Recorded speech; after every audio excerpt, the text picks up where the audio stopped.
আপোনালোকৰ মনত আছে 2025 চনৰ যিমান দূৰ মোৰ মনত পৰে 2025 চনৰ 13 জানুৱাৰী তাৰিখে আমাৰ সংগীতানুষ্ঠান প্ৰদৰ্শন কৰি থাকোঁতে ৰাজীৱ শদিয়াৰ মৃত্যু হৈছিল।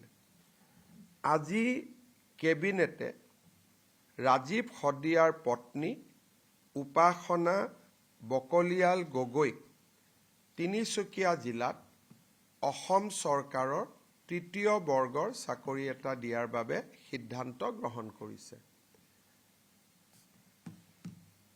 অৰ্থাৎ ৰাজীৱ শদিয়াৰ সংগীত জগতৰ প্ৰতি থকা অৱদানক স্বীকৃতি প্ৰদান কৰি ৰাজ্য চৰকাৰে তেওঁৰ পত্নীক এটা গ্ৰেড 3 পোষ্ট দিবৰ বাবে সিদ্ধান্ত গ্ৰহণ কৰিছে।